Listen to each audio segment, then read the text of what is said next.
क्या आपको भी ये लगता है कि सी सेक्शन होने के बाद आप जो है वो बेकार हो चुकी हैं, आपकी बॉडी में जो है बिल्कुल जान नहीं रही और इस तरह की बहुत सारी चीज़ें कि आप प्रॉपर्ली अपने बच्चों का, अपनी फैमिली का जो है वो टेक केयर नहीं कर सकती?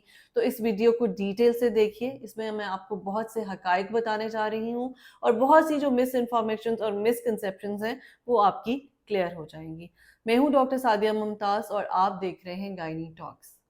पिछले दिनों मेरे पास एक पेशेंट थी जो कि 9 माह मुझे दिखाती रहीं और जब वो लेबर में गई 39 वीक्स पे उनको लेबर स्टार्ट हुई और थ्रू आउट लेबर जो है वो ठीक चल रहा था, लेकिन अनफॉर्चुनेटली हमें उनका सी सेक्शन करना पड़ा बिकॉज़ बच्चे ने पेट में पखाना कर दिया था जिसको हम मेकोनियम कहते हैं।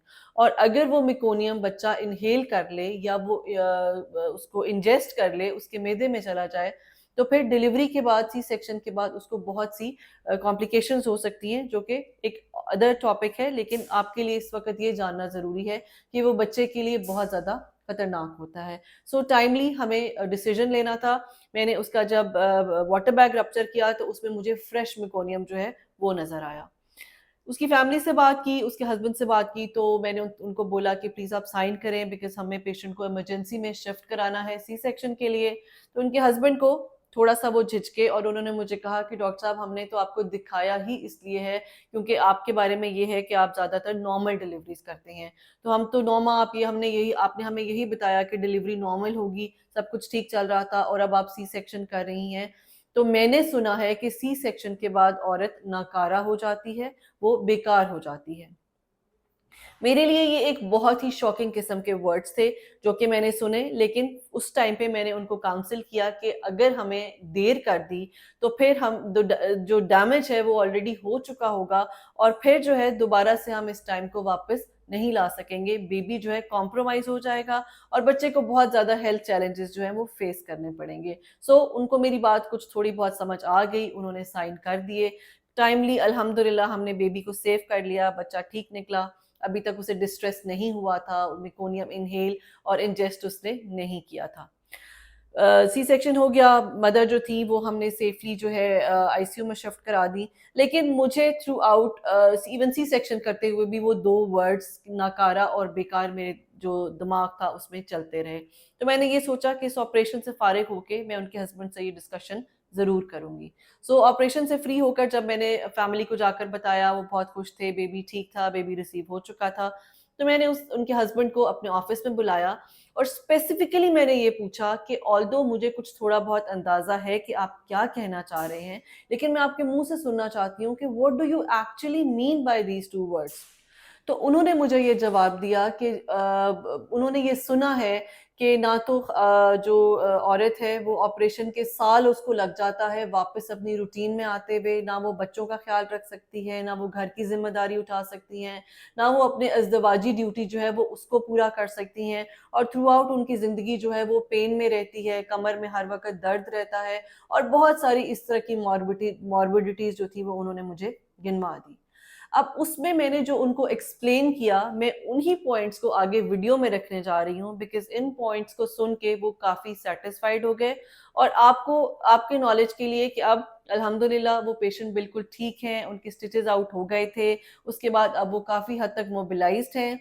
आखिरी उन्होंने मुझे अपने छिले के बाद जो विज़िट किया है, वो दोनों आए मेरे पास, कपल आया, दे वर वेरी हैप्पी और उनको मैंने फर्दर मज़ीद काउंसलिंग की कि आप किस तरह से आप अपनी क्वालिटी ऑफ लाइफ़ को मज़ीद बेहतर कर सकते हैं। So coming back to the point कि उस उनके हस्बैंड की मैंने क्या काउंसलिंग की, उसमें सबसे पहला पॉइंट तो ये था कि उस वक़्त हमारे लिए बच्चे की जान बचाना बेहद ज़रूरी था।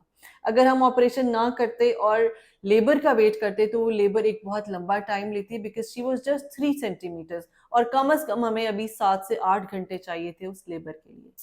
दूसरा, पहले ज़मानों में जो ऑपरेशन किए जाते थे वो वर्टिकल जो है इंसिजन्स दिए जाते थे। पेट को पूरा का पूरा जो है वो काटा जाता था, जैसे कि मैं अभी आपको इस पिक्चर में दिखा रही हूँ और उस वक़्त जो स्टिचेज़ यूज़ होते थे, उसकी क्वालिटी भी बहुत कॉम्प्रोमाइज़्ड होती थी और जो मेडिकेशंस दी जाती थी, healing medications, antibiotics, pain killers, वो भी कोई बहुत ज़्यादा इफ़ेक्टिव और स्ट्रॉन्ग नहीं होते थे। और कुछ जो एटीट्यूड्स हैं उनको मैं अभी आगे डिस्कस करती हूँ, लेकिन जो आजकल की टेक्निक्स हैं, जो सर्जिकल इनोवेशंस हैं, उन्होंने सी सेक्शन को बहुत एक नॉर्मल प्रोसीजर बना दिया है, बल्कि सी सेक्शंस को अब मेजर प्रोसीजर की लिस्ट से निकाल दिया गया है।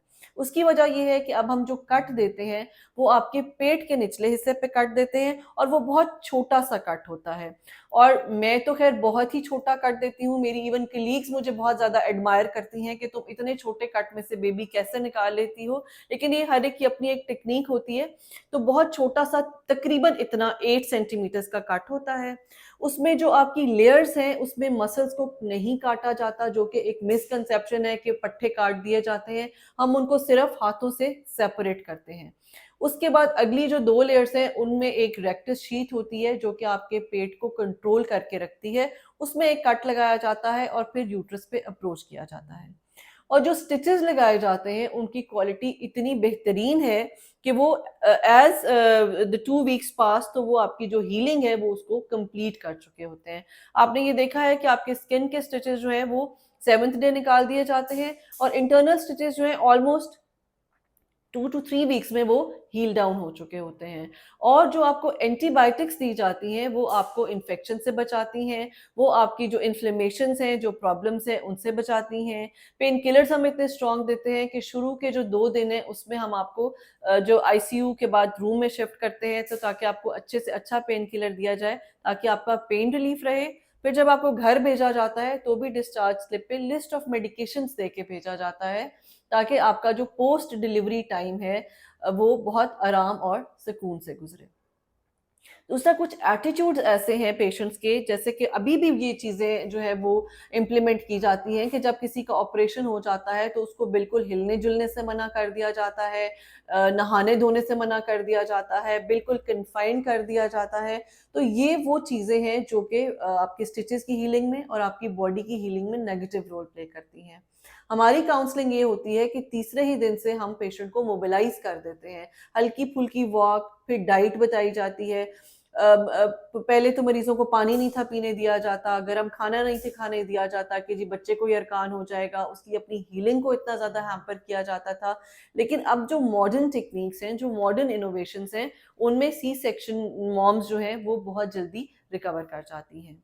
अब आइडियली अगर देखा जाए तो जो नॉर्मल डिलीवरी है उसके विदिन 6 वीक्स, 6 हफ्ते के बाद आप अपनी नॉर्मल रूटीन जो है वो अटेन कर सकते हैं। आप जिम ज्वाइन कर सकते हैं, और सी सेक्शन के 3 महीने के बाद जो है आप अपनी जिम की जो रूटीन है उसको फॉलो कर सकते हैं। अगर इंटरकोर्स का सवाल आए तो उसमें डिलीवरी के आप 3 वीक्स 4 वीक्स के बाद कर इंटरकोर्स जो है वो स्टार्ट कर सकते हैं, और इवन सी सेक्शन में आप अपने छिले के बाद बहुत आराम से जो है अपना इंटीमेट रिलेशनशिप जो है उसको कंटिन्यू कर सकते हैं। सो बेसिकली ये जो है सी सेक्शन मॉम की हीलिंग ना सिर्फ पेशेंट पे और डॉक्टर पे डिपेंड करती है, बल्कि ये एक इमोशनल हीलिंग को भी इसके लिए रिक्वायर्ड होती है जो आपने और आपकी फैमिली ने देनी है। अब वो खवातीन मुझे ज़रूर बताएं, ज़रूर कमेंट करें जिनके सी सेक्शंस हुए हैं कि उनका अपने सी सेक्शन के बाद कैसा एक्सपीरियंस है। Thank you so much.